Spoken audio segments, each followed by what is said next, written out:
सोलापुरामध्ये आमदार गोपीचंद पडळकरांच्या कार्यकर्त्याचं अपहरण झाल्याची घटना घडली आहे। या प्रकरणी दोघांना अटक करण्यात आली असून सध्या कार्यकर्ता सुखरूप आहे। शरणू हांडे असं कार्यकर्त्याचं नाव आहे। जुन्या वादातनं त्याच्या अपहरणाची घटना घडली। आरोपी अमित सुरवसे आणि त्याच्या 6 साथीदारांनी शरणू हांडेंचं अपहरण करून हत्येचा प्रयत्न केला।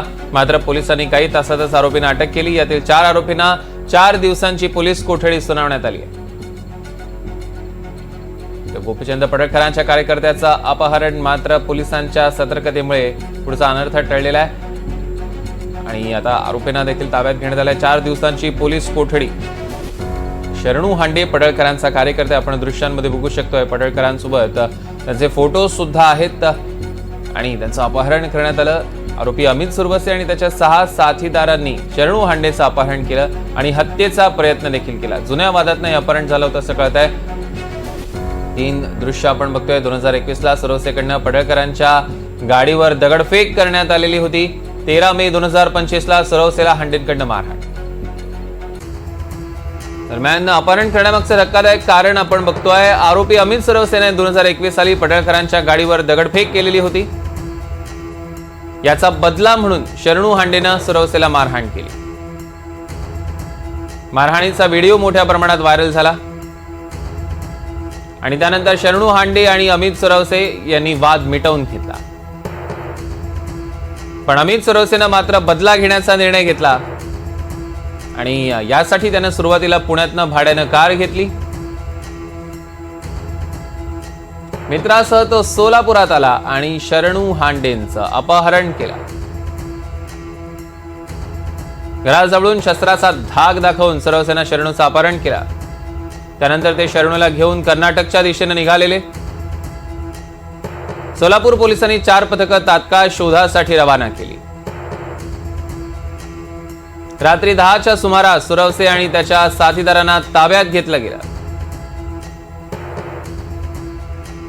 विष्णू शिवराया हांडे या व्यक्तीनं MIDC पोलीस स्टेशन मध्ये 7/8/2025 रोजी FIR दाखल केलेलं होतं आणि त्यामध्ये त्यांनी असं म्हटलेलं होतं की शंकर शिवानंद बारोळे हे त्यांना राज बियर शॉपी जवळ भेटले आणि त्यांच्याकडून असं कळलं की राज बियर शॉपी समोरील टपरी जवळ असताना शरणप्पा हांडे हे तिथं होते। त्यावेळेला एक पांढऱ्या रंगाची कार आली आणि त्या कारमधून 4 जण उतरले आणि त्या 4 शरणप्पा यांचा पाठलाग केला। हॉकी स्टिक आणि दोघांच्या हातात लोखंडी रॉड होते। एक इसम गाडीतून सीटवर खाली बसला होता आणि त्यांनी शरणप्पाला मारहाण केली आणि तू फोनवर काय बोलला बे म्हणत त्यांना गाडी हातातलं हत्यार दाखवलं आणि घाबरले आणि त्यावेळेला सर्वांनी मिळून शरणप्पाला उचलून गाडीत पळवून घेऊन गेले।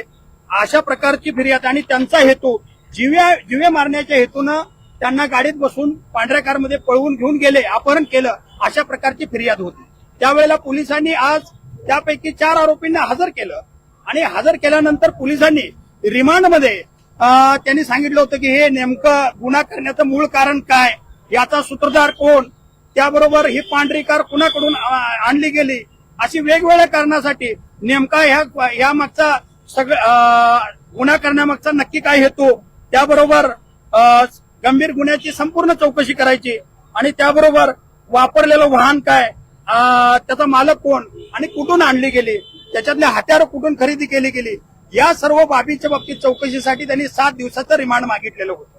मी त्यामध्ये आर्ग्युमेंट असा युक्तिवाद केला की जी घटना 4:30 वाजता घडली त्याचं जे रजिस्ट्रेशन आहे FIRचं ते जवळजवळ 6:45 तासानंतर म्हणजे 10:49 केलं।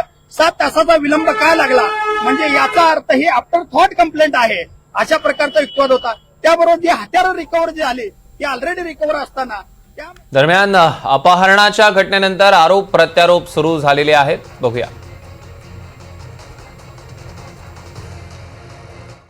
की बाबा ज्याला दगड टाकला अहो आशीर्वाद घ्यायला कुणाचा गेला, हे कोरोना मधला फोटो आहे।